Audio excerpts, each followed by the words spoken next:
Hello बच्चों। तो हम लोग आज इस वीडियो में डिस्कस करेंगे एसिड के प्रॉपर्टीज। तो इसमें हम लोग लेंगे HCl, HNO3 और H2SO4। तो सबसे पहले जो है कोई भी एसिड, जो जनरल रूल्स है वो हम पहले डिस्कस कर ले। Any acid when it is reacting with the metal they will produce the H2 plus salt, exception छोड़ के। मेटेलिक ऑक्साइड या मेटेलिक हाइड्रोक्साइड के साथ एसिड का रिएक्शन में क्या होगा? Salt and water. Metallic carbonates के साथ रिएक्शन में क्या होगा? Salt, carbon dioxide and water. Metallic sulphide PHITE, इसके साथ रिएक्शन में क्या होगा? Salt, sulphur dioxide and water. Metallic sulphide IDE, इसके साथ क्या होगा? H2S plus salt. इनमें कुछ एक्सेप्शंस है, उन एक्सेप्शंस को हम अलग से साथ ही साथ डिस्कस करते चलेंगे। तो जो एक्सेप्शंस है मोस्टली वो HNO3 के साथ ही है, क्योंकि वो ऑक्सीडाइज हो जाता है डाइल्यूट में और एसिडिक में। जैसे कि हम पिछले क्लास में डिस्कस किए हैं कि हम लोग का acidic nature of the acids जो है it can be shown better in dilute form, not in the concentrated form. तो कंसेंट्रेटेड में हम लोग कभी भी एसिडिक रिएक्शन के लिए हम रिएक्ट नहीं करते। जैसे कि HCl, हम लोग का HCl अगर किसी भी मेटल या किसी से भी रिएक्ट करेगा तो हर रिएक्शन में कुछ हीट प्रोड्यूस होता है, और HCl जो है वोलेटाइल है। तो HCl के साथ रिएक्शन में अगर हीट प्रोड्यूस हुआ तो HCl जो है वो वेपर होके चले जाएगा। तो दैट इज द लॉस। तो वो हम लोग को नहीं चाहिए, इसलिए हम लोग डाइल्यूट लेते हैं। डाइल्यूट में क्या होगा कि H2O की कंसंट्रेशन बहुत ज्यादा होगा, उस वजह से टेम्परेचर जो है वो कंट्रोल में रहता है, क्योंकि वो बहुत ज्यादा हीट एब्जॉर्ब कर सकता है। सिमिलरली HNO3 जो है उसको हम बहुत ही वेरी डाइल्यूट फॉर्म में लेते हैं। एक तो वो बहुत ही कम मेटल के साथ ही रिएक्ट कर पाता है क्योंकि वो ऑक्सीडाइज हो जाता है, और जहां पे वो एसिडिक नेचर शो भी करता है तो वहां वो बहुत डाइल्यूट फॉर्म में लिया जाता है, वरना वो डिसोसिएट हो जाएगा। और H2SO4 भी हम लोग उसको डाइल्यूट फॉर्म में लेते हैं, क्योंकि अगर कंसेंट्रेटेड लेंगे तो वो ऑक्सीडाइज हो जाएगा। तो डाइल्यूट फॉर्म में लेने से क्या होगा कि वो एसिडिक नेचर बने रहेगा, उसका टेम्परेचर उतना राइज होगा नहीं, तो वो बिलो जो उसका डिसोसिएशन टेम्परेचर है करीबन 350 to 400 के बीच में कुछ है, तो उस टेम्परेचर से नीचे कंट्रोल में रहेगा, क्योंकि वाटर का बॉइलिंग पॉइंट 100 डिग्री है। तो मैक्सिमम रिएक्शन का टेम्परेचर मान के चलते कि 130 to 140 के बीच में रहेगा, जो कि far away from the dissociation temperature of the H2SO4। तो इसमें क्या होगा कि H2SO4 और डिसोसिएट नहीं होकर एसिडिक प्रॉपर्टीज शो करेगा। तो इसीलिए हम लोग सबसे पहले कोई भी रिएक्शन हो एसिड का, हम लोग उसका डाइल्यूट फॉर्म ही एसिडिक रिएक्शन के लिए यूज करते हैं। नाउ हम लोग सबसे पहले डिस्कस करते हैं मेटल। मेटल के साथ चाहे HCl, HNO3 या H2SO4, मेटल के साथ जैसे कि Na plus HCl, it will give NaCl plus H2। उसी तरह कैल्शियम प्लस HCl, तो कैल्शियम क्लोराइड प्लस H2। उसके बाद Mg plus HCl, it will be MgCl2 plus H2। And ये सारे के सारे जो है वाटर में सॉल्युबल है, तो ये इजीली कैल्शियम के साथ ये रिएक्ट कर जाएगा, मैग्नीशियम के साथ ये रिएक्ट कर जाएगा, और NaCl भी सॉल्युबल है। अब हम देखते हैं HNO3 के साथ। HNO3 के साथ हम Mg और Mn, सिर्फ यही दो मेटल है जो कि बहुत ही वेरी डाइल्यूट फॉर्म में HNO3 के साथ रिएक्ट कर सकता है। Plus HNO3 very dilute form and plus cool.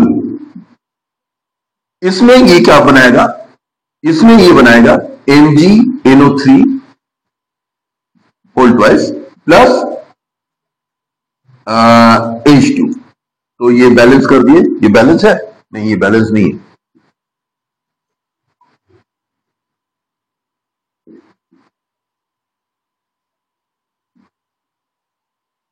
ठीक है, इसी तरह Mn plus 2HNO3, it will in very dilute and cool condition it will form MnNO3 plus H2।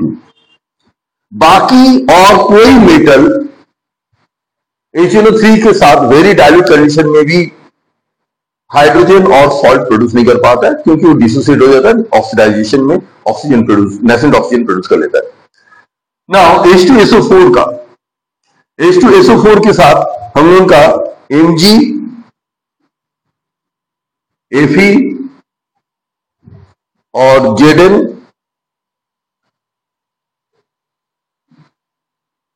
और Ca। Mg हम कुछ स्पेसिफिकली एग्जांपल, सलीना के बुक में जो एग्जांपल्स दिया है, हम उन एग्जांपल्स को लेकर डिस्कस कर रहे हैं। तो Mg प्लस H2SO4, तो ये क्या बनेगा, MgSO4 प्लस H2, ये सॉल्युबल है। Fe plus SO4, FeSO4 plus H2। Similarly Zn plus, ठीक है, H2SO4, it will form ZnSO4 plus H2। और कैल्शियम के साथ H2SO4, ये क्या होगा, कैल्शियम सल्फेट प्लस H2, और ये प्रेसिपिटेट हो जाएगा। कैल्शियम सल्फेट जो है ये सॉल्युबल नहीं है, ये प्रेसिपिटेट हो जाएगा। तो ये था हम लोग का मेटल के साथ रिएक्शन। अब हम लोग आते हैं मेटेलिक ऑक्साइड और metallic hydroxides.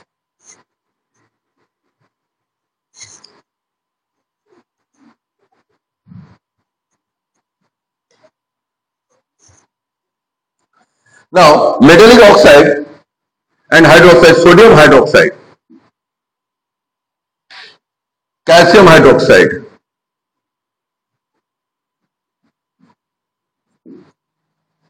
MgOH, ZnOH,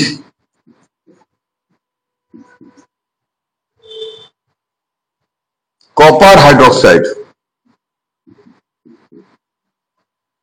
iron hydroxide, that is ferric hydroxide, and ferrous hydroxide।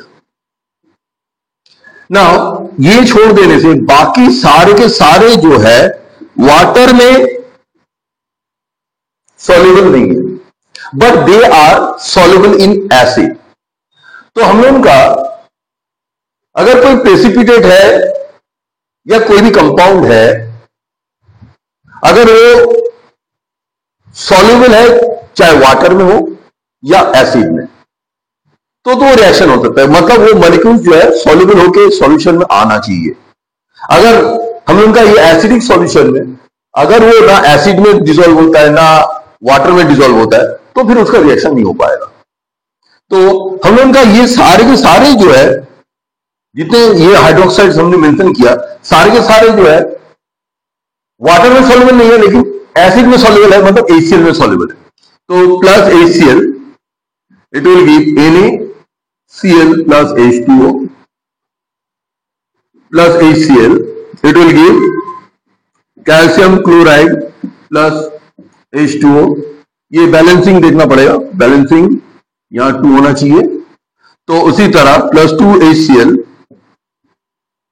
MgCl2 plus H2O। इसी तरह ये सारे के सारे सॉल्युबल है, सब के सब सॉल्युबल है। प्लस HCl, इसमें से कोई भी प्रेसिपिटेट नहीं होगा, ZnCl2 plus H2O plus 2HCl, copper chloride plus H2O plus 2HCl, iron chloride plus H2O plus 3, अच्छा ये 3 है तो यहां 3 होगा, यहां 3 होगा, ठीक है। अब जो है ये वाला बैलेंस है या नहीं,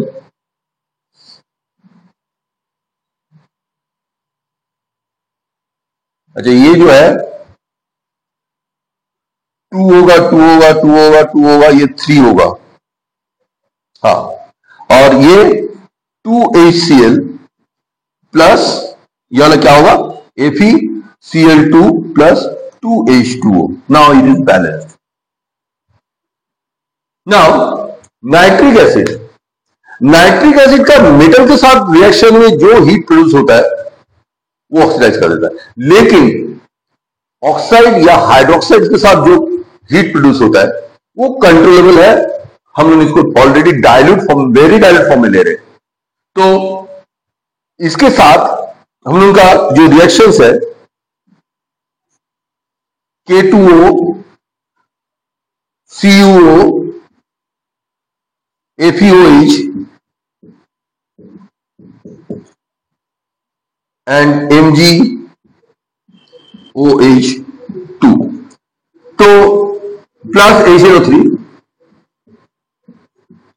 हम उनका जितने भी नाइट्रेट सॉल्ट है, नाइट्रेट वाले जितने भी सॉल्ट है सब सॉल्युबल है वाटर में। ये तीनों में से कोई भी वाटर में सॉल्युबल नहीं है, ठीक है। तो ये सारे के सारे प्रेसिपिटेट, लेकिन all this three are soluble in water, that's why the reaction is taking place, ठीक है। तो ये जो है क्या बनेगा, अच्छा पहले इसका KNO3 प्लस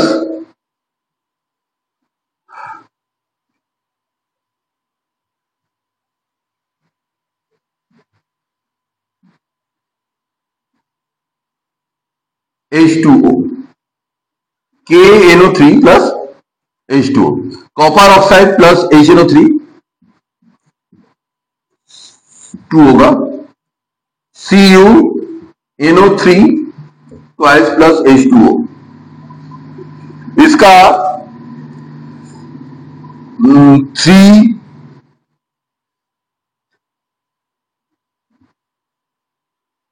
HNO3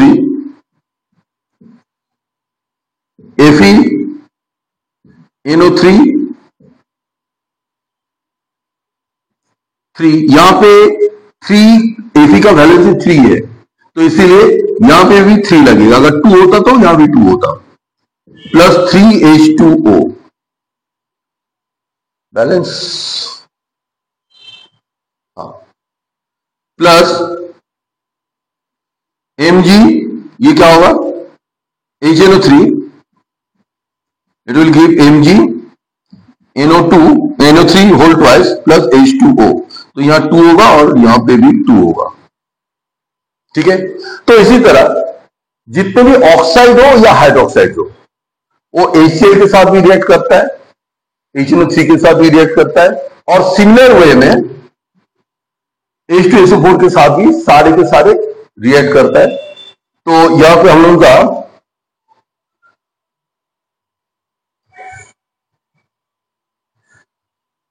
CuO दिया है, FeO दिया है, ZnOH2 प्लस सोडियम हाइड्रोक्साइड, ये और ये सॉल्युबल नहीं है, ठीक है ना। तो हम उनका सल्फेट में, हाँ, तो ये क्या होगा, प्लस H2SO4, इसके साथ सबके साथ H2SO4 है, ये बनेगा कॉपर सल्फेट प्लस वाटर, ये भी उसी तरह iron sulphate plus water, zinc sulphate plus water, this sodium hydroxide, sodium sulphate plus water, तो सब में सेम रिएक्शन होगा, ठीक है। और ये ये तीन कंपाउंड जो है वाटर में सॉल्युबल नहीं है but soluble in acid, that's why they will react. और ये सारे के सारे जो प्रोडक्ट प्रोड्यूस होगा, कॉपर सल्फेट और ये all are soluble in water, तो रिएक्शन आगे बढ़ेगा। नाउ अब आएंगे हम लोग का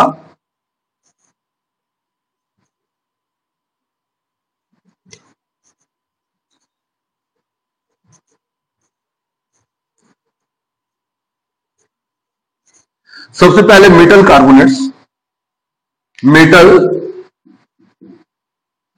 कार्बोनेट।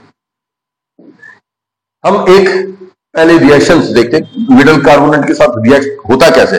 तो मान लेते सबसे पहले HCl प्लस कौन सा कार्बोनेट, कैल्शियम कार्बोनेट ले लेते हैं, कैल्शियम कार्बोनेट, ठीक है। इसको हम लोग रिएक्ट करेंगे तो ये बनेगा कैल्शियम क्लोराइड प्लस, अच्छा कैल्शियम कार्बोनेट जो है ये वाटर में सॉल्युबल नहीं है लेकिन एसिड में सॉल्युबल है। कैल्शियम कार्बोनेट अगर हम लोग ये ले लेते तो ये बनेगा कैल्शियम क्लोराइड प्लस H2CO3। मैं यहां HCl लिया हूं, ये H2SO4 भी हो सकता है, HNO3 भी हो सकता है, कुछ भी हो सकता है। इसका पहले रिएक्शन में क्या होगा कि it will change into the calcium ion, carbonate ion, H plus ion and Cl minus ion. Now calcium ion और chlorine ion they are strong, ये स्ट्रॉन्ग, ये स्ट्रॉन्ग है, ये वीक है, ये वीक है। तो होगा क्या, कैल्शियम और क्लोरीन ये जुड़ के कैल्शियम क्लोराइड बन जाएगा प्लस ये H2CO3 बनेगा। लेकिन ये जो रिएक्शन हो रहा है इसमें कुछ हीट प्रोड्यूस हो रहा है, जिस वजह से ये कार्बोनिक एसिड जो प्रोड्यूस हुआ it will not be stable, it will change into H2O plus CO2। तो हम उनका finally we are getting it calcium chloride plus H2O plus CO2। तो इसी तरह हम लोग का तो इसी वजह से हम उनका कोई भी कार्बोनेट्स के साथ रिएक्ट करते हैं तो हम उनका सॉल्ट बनता है, वाटर बनता है एंड कार्बन डाइऑक्साइड बनता है। तो हम लोग इसमें कुछ एग्जांपल्स अब पर्टिकुलर इसके लिए ले लेते, जैसे कि यहां सोडियम कार्बोनेट,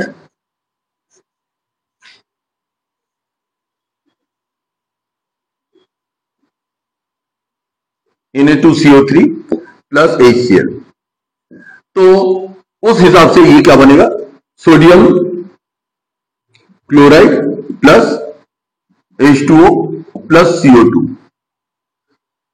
सेम वे में कैल्शियम कार्बोनेट का हम डिस्कस कर लिए, कैल्शियम बाइकार्बोनेट, कैल्शियम, अच्छा कैल्शियम बाइकार्बोनेट, इसका कैसे रिएक्शन होगा, कैल्शियम बाइकार्बोनेट प्लस से आप H2SO4 लेते, एक example calcium bicarbonate plus this. तो इससे क्या होगा, calcium plus HCO3 minus H plus और SO4 2 माइनस, ये आयंस में डिसोसिएट होगा। ये और ये स्ट्रॉन्ग है तो ये दोनों जुड़ जाएगा, ये बन जाएगा कैल्शियम सल्फेट। ये वीक और ये वीक जुड़ जाएगा, बन जाएगा H2CO3 और ये H2CO3 फिर H2O प्लस कार्बन डाइऑक्साइड में ये चेंज हो जाएगा, ठीक है। तो इसी तरह अगर हम HCl के साथ देखें तो HCl कैल्शियम का bicarbonate plus HCl, it will give calcium chloride plus H2O plus CO2।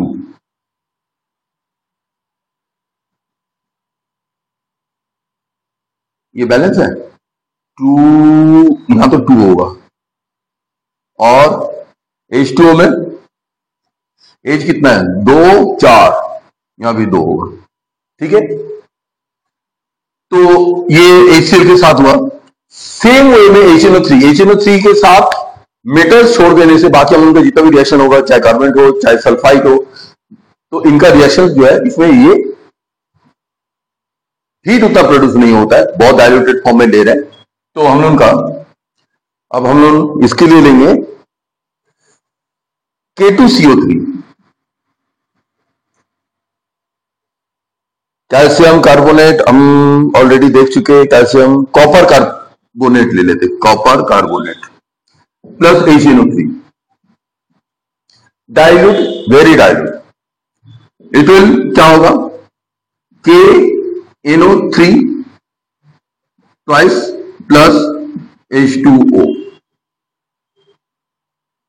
Plus carbon dioxide, balance है, शायद होगा यहां पे। अब कॉपर कार्बोनेट, तो कॉपर कार्बोनेट, ठीक है, इसका HNO3 के साथ रिएक्शन क्या होगा, HNO3, ये भी बनेगा कॉपर नाइट्रेट, अच्छा कॉपर कार्बोनेट, कैल्शियम कार्बोनेट, ये सारे के सारे सॉल्युबल है, copper carbonate plus H2O plus CO2, ये भी वही बनेगा क्योंकि ये ऑक्सीडाइज होगा नहीं, बहुत डाइल्यूट कंडीशन में। और H2SO4 के साथ जो है, H2SO4 के साथ भी हम लोग कोई सा भी ले ले, MgCO3 plus H2SO4, it will change into the MgCO3, MgSO4 plus H2O plus CO2, same, कोई चेंजेस नहीं है, जितने कार्बोनेट्स है सबका सेम है, कार्बोनेट्स हो या बाइकार्बोनेट्स हो। अब हम लोग आते हैं सल्फाइड, मेटल सल्फाइड, उनका रिएक्शंस कैसे होता है। तो एक एग्जांपल ले लेते हैं, K2SO3 प्लस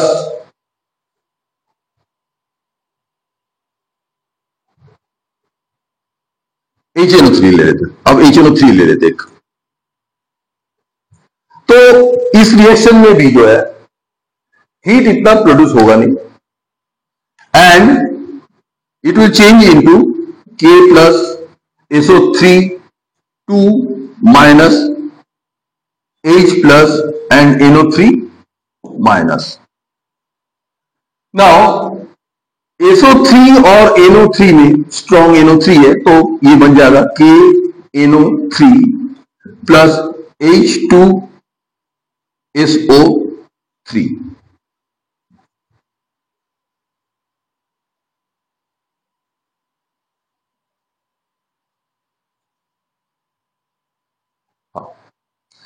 अब जैसे कार्बोनेट्स में हो रहा था, it was getting dissociated, similarly ये जो H2SO4 sulphurous acid, it is called sulphurous acid, it is also thermally unstable, ये थर्मली स्टेबल नहीं है, और ये भी चेंज हो जाता है H2O प्लस SO2 में। तो इसीलिए हम लोग का सल्फाइड सॉल्ट्स जब हम लोग उसको रिएक्ट करते हैं एसिड के साथ, तो हम लोग का salt plus water plus sulphur dioxide produce हो रहा है। तो अब हम लोग कुछ एग्जांपल फिर ले लेते हैं। तो Na2SO3 प्लस K2SO3 और उसके बाद MgSO3। नाउ ये वाटर में सॉल्युबल नहीं है, MgSO3 is not soluble in water, but it is soluble in acid. That's why it will react with the HCl.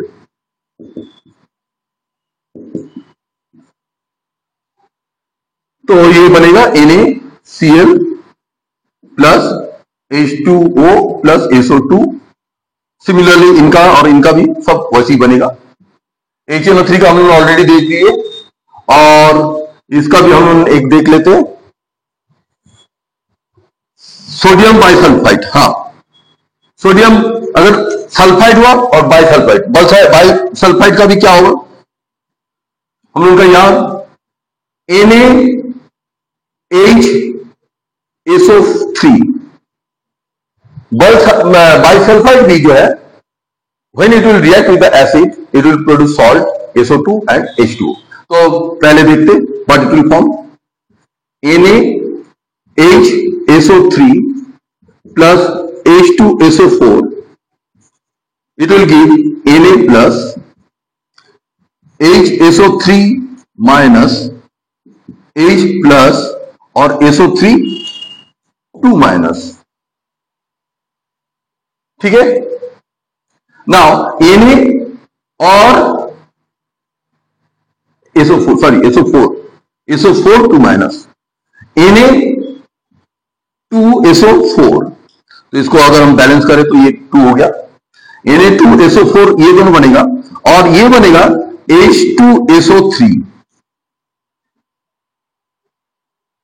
ठीक है,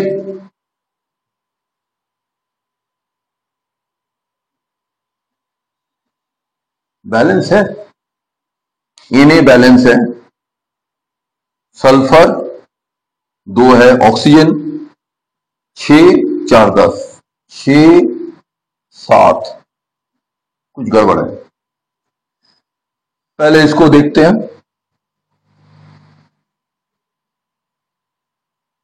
Na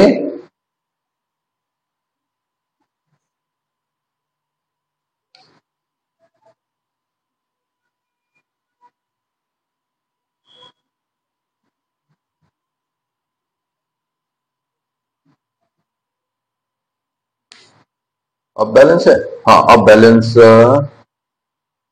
हाँ अब बैलेंस है। Na 2 है, सल्फर 2 1 3, यहां 1 और 2 3, और ऑक्सीजन 6 4 10 10। फिर ये जो है ये थर्मली अनस्टेबल है, तो ये क्या होगा, H2O प्लस SO3 में डिसोसिएट हो जाएगा। अच्छा, सेकेंड पॉइंट, हम लोग का जो ये सिस्टम में से SO3 जो है ये गैस बन के ये निकल आएगा, वहां पे कार्बन डाइऑक्साइड, सॉरी SO2 जो है वो गैस बन के निकल आएगा, और वहां कार्बन डाइऑक्साइड वो भी गैस बन के निकल आएगा, तो हम उनका रिवर्स रिएक्शन का कोई चांस नहीं बनता है। मतलब हम उनका क्या होता है कि अगर ये आयन फॉर्म में सॉल्यूशन में रहता तो हम उनका ये एक इक्विलिब्रियम बन जाता, क्योंकि ये आयन फॉर्म में रहता, कभी ये इसके साथ जुड़ जाता, कभी ये इसके साथ जुड़ जाता। लेकिन अगर सिस्टम में से SO2 या CO2 सिस्टम छोड़ के चले जाए या प्रेसिपिटेट हो जाए और वो प्रेसिपिटेशन किसी तरह से सॉल्युबल ना हो, तो वो क्या हुआ कि वो सिचुएशन में सिस्टम से आउट हो गया, और वो रिएक्शन जो है हम उनका रिवर्सेबल नहीं होगा, मतलब वो हम वापस आयन फॉर्म में सॉल्यूशन में मिलेगा नहीं, और वो सॉल्यूशन एक पर्टिकुलर डायरेक्शन में प्रोग्रेस होते हुए एंड होगा। और अगर वो सिस्टम में ही रह जाता तो एक इक्विलिब्रियम बन जाता, और वो रिएक्शन कभी एक तरह से 100% एंड नहीं होता। ठीक है, डिपेंडिंग ऑन देयर कंसंट्रेशन, और ये जो है उसका परसेंटेज इधर आगे पीछे होता, लेकिन कंप्लीट एंड नहीं होता। लेकिन यहां क्या हो रहा है कि SO2 CO2 दोनों ही केस में, और वहां H2 जो हम उनका मेटल के साथ रिएक्ट हो रहा था H2, तीनों ही केस में ये जो है सिस्टम से बाहर चले जा रहा है, तो यहां रिवर्स होने का कोई चांसेस नहीं है। नाउ अब हम लोग आते हैं मेटल सल्फाइड्स।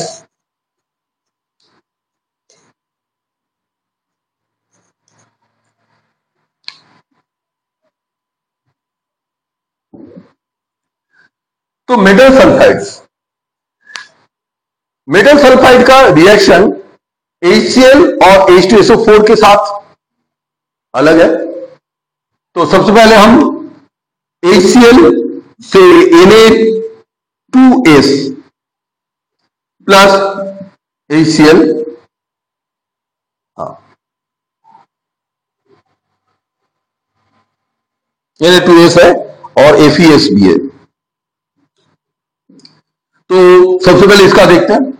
ये क्या होगा कि it will change into Na plus H2 minus H plus और Cl माइनस। ठीक है ना, ये स्ट्रांग है, ये वीक है, ये स्ट्रांग है, ये वीक है। तो हम उनका होगा क्या, ये इससे जुड़ जाएगा NaCl प्लस ये H2S गैस फॉर्म में आएगा और ये निकल जाएगा। क्लियर? तो यहां हम लोग अगर बैलेंसिंग करें,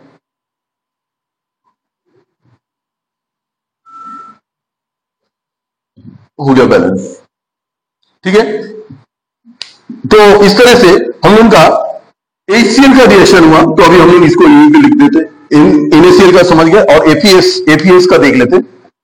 एफीएस का प्लस HCl, तो इस तरह से क्या होगा, AfCl2 प्लस H2S फॉर्म में ये निकल आएगा। ठीक है, हम HNO3 का बाद में देख रहे हैं, H2SO4 का देखते हैं। H2SO4 का भी कुछ ऐसे रिएक्शन है, ZnS AfS और Na2S प्लस H2SO4। इसमें भी वही होगा, ZnSO4 प्लस H2S।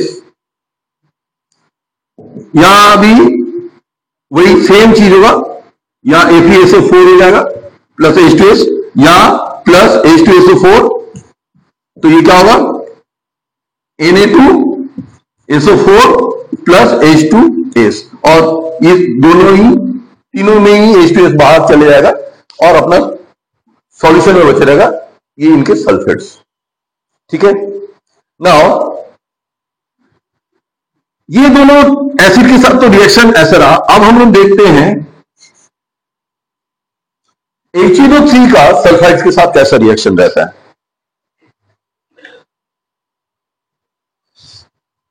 HNO3 का सल्फाइड्स के साथ कैसा रिएक्शन रहता है, तो यहां पे हम लोग अगर MgS प्लस HNO3 लेते हैं, यहां पे MgS के साथ जो HNO3 का रिएक्शन है, जो हीट प्रोड्यूस होता है, उससे HNO3 डिसोसिएट होता है एंड नेचुरल ऑक्सीजन प्रोड्यूस होता है। यहां हम लोग डाइल्यूट ही ले रहे हैं, एसिडिक नेचर के लिए हम लोग हमेशा डाइल्यूट ही प्रीफर कर रहे हैं। तो यहां क्या होगा, Mg2 plus S2 minus H plus NO3 minus, ये बनेगा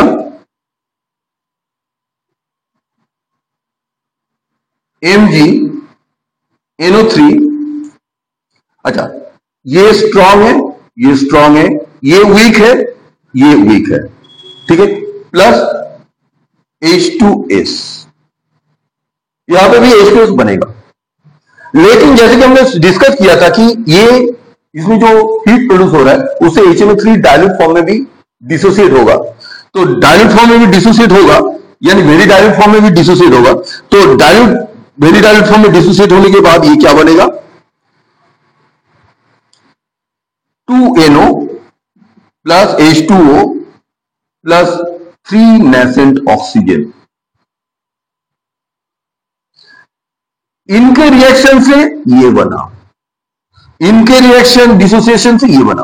नाउ ये जो नेसेंट ऑक्सीजन है, it is more electronegative than the sulphide, sulphide से ज्यादा इलेक्ट्रोनेगेटिव है। तो ये होगा क्या, ये H2O से सल्फर को निकाल के खुद जुड़ जाएगा।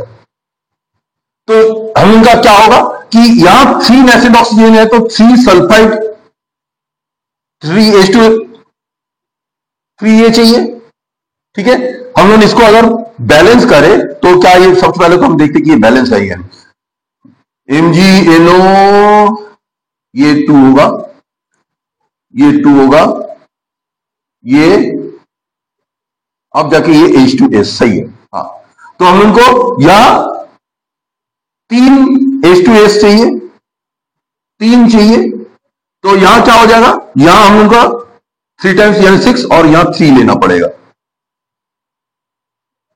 तो हम लोग को 3 नेसेंट ऑक्सीजन के लिए 3 H2S चाहिए था, और 3 H2S के लिए हम लोग का जो पहला वाला रिएक्शन है ये बन रहा है। 3 H2S ऑब्टेन करने के लिए हम लोग को ये बनता है, और यहां पे 3 नेसेंट ऑक्सीजन। और यहां पे कितना हो रहा है, हम लोग यहां 2 नाइट्रिक एसिड लिए, तो हम लोग का फाइनल रिएक्शन बन रहा है 3MgS प्लस 2 और 6 8 HNO3 ऑब्वियसली डाइल्यूट, प्लस और कुछ नहीं, और कुछ। तो ये क्या दे रहा है,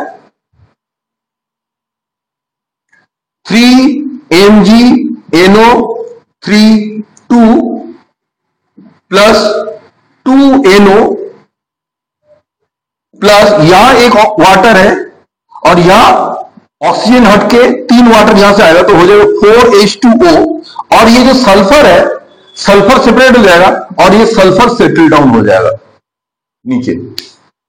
तो इस तरीके से हम लोग का नाइट्रिक एसिड का सल्फाइड के साथ रिएक्शन में ये बनता है कि नाइट्रिक एसिड के सल्फाइड के साथ ये सॉल्ट बनता है, NO बनता है, H2O बनता है, S बनता है। ये बिल्कुल ही अलग है, और ये हम लोग का आईसीएसई सिलेबस में इंक्लूडेड नहीं है, ये तो हम ओनली फॉर रेफरेंस पढ़ लिए। ना हम लोग का और एक एग्जांपल देखते हैं, प्रेसिपिटेशन से कैसे क्या होता है। एक प्रेसिपिटेट जो ना वाटर में सॉल्युबल है, ना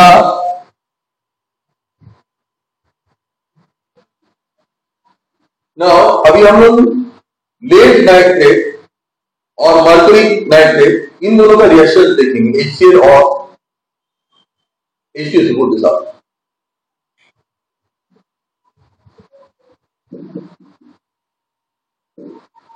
तो मेटल में लेड Pb, तो PbNO3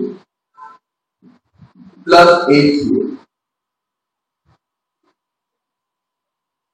इसमें Pb क्या है, ये रिएक्टिविटी सीरीज में हाइड्रोजन नीचे है और जस्ट उसके ऊपर Pb है, तो Pb हो गया स्ट्रॉन्ग और ये हो गया वीक।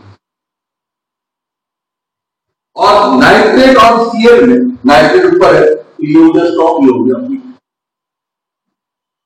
ठीक है ना, ये स्ट्रॉन्ग वीक इनका रिएक्शन नहीं होना।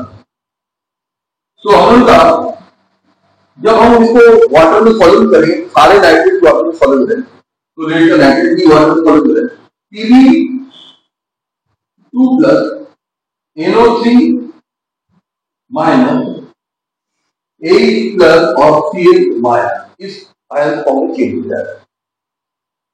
ठीक है, now Pb has the option to combine with this and this, as this is stronger than this one, तो इसका कंपाउंड ही बनना चाहिए, लेकिन there is also chance that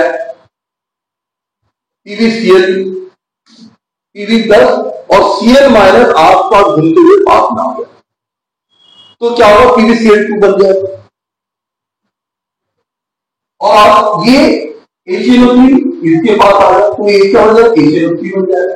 there is a chance, हाथ में PbNO3 भी बनने के चांस है और HCl भी बनने के चांस है, लेकिन Pb के साथ दोनों ऑप्शन, अगर इस ऑप्शन के साथ आता है तो PbCl2 और PbCl2 बनते साथ ये नीचे सेटल डाउन हो जाएगा, और ये जो PbCl2 है ना वो वाटर में सॉल्युबल है, ना वो एसिड में सॉल्युबल है। इससे पहले हम बहुत सारे कंपाउंड डिस्कस किए थे जो कि वाटर में सॉल्युबल नहीं था, लेकिन एसिड में सॉल्युबल था, उस वजह से वो सॉल्यूशन में आता और वो डिसोसिएट हो रहा था। लेकिन PbCl2 ना एसिड में सॉल्युबल है, ना वाटर में सॉल्युबल है, इस वजह से ये स्ट्रॉन्ग और ये वीक एक बार अगर जुड़ गए तो ये नीचे सेटल डाउन हो गया, अब इनको सेपरेट करना मुश्किल है, तो ये PbCl2 बन जाएगा और HNO3 बन जाएगा, HNO3 plus PbCl2। Acidic medium बन रहा है, HCl था, HNO3 है, एसिडिक मीडियम बन रहा है, लेकिन ये सॉल्युबल नहीं है, तो इसीलिए PbCl2 ये नहीं होगा। सिमिलरली अगर हम Ag लेते हैं तो Ag के साथ भी वही है, Ag भी जो है हाइड्रोजन से ऊपर है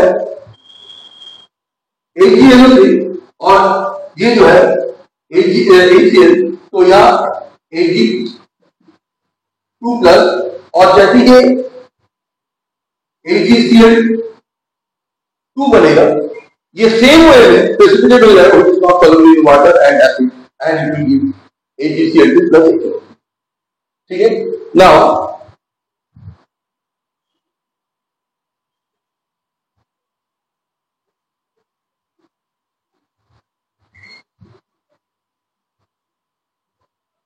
तो इसी के साथ हम का एसिड का रिएक्शन, अच्छा हाँ सिल्वर नाइट्रेट, हाँ सिल्वर नाइट्रेट AgNO3, ये एक अलग रिएक्शन है, सॉल्ट का रिएक्शन AgNO3, इसका AgCl के साथ कैसे रिएक्शन होगा, देखो ये क्या है, ये क्या है, ये स्ट्रॉन्ग, ये वीक है, नहीं ये स्ट्रॉन्ग है, ये वीक है। Ag जो है डायरेक्ट HCl के साथ रिएक्ट नहीं कर सकता, नो रिएक्शन, लेकिन अगर AgNO3 बनता है, जैसे कि हम कॉपर जो है वो HCl के साथ रिएक्ट नहीं कर रहा था, लेकिन हम उसको कॉपर ऑक्साइड बना देते तो इनका एक्सचेंज हो जाता, कॉपर क्लोराइड एंड H2 बन जाता। उसी तरह Ag का डायरेक्ट HCl को रिएक्शन नहीं हो पाएगा, लेकिन AgNO3 के साथ क्या होगा कि it will change into Ag plus NO3 minus H plus and Cl minus, जैसे AgCl आएगा AgNO3 होल ट्वाइस है, ठीक है, इसका आप पहले से प्रूव कर सकते। तो Ag और Cl जैसे आएगा ये तो प्रेसिपिटेट AgCl2, और ये जो सॉल्यूशन है AgCl2 neither is soluble in water neither is in acid, तो प्रेसिपिटेट हो जाएगा। वैसे में भी ये वीक स्ट्रॉन्ग था, लेकिन AgCl2 जो है वो हम उनका प्रेसिपिटेट हो गया और ये प्रेसिपिटेट हो गया, बिकॉज इट नॉट सॉल्युबल और AgNO3 ये बन गया, तो इसका रिएक्शन में क्या होगा इथेनॉल, क्योंकि ये एसिड मीडियम में भी सॉल्युबल नहीं है। ठीक है, ओके, थैंक यू।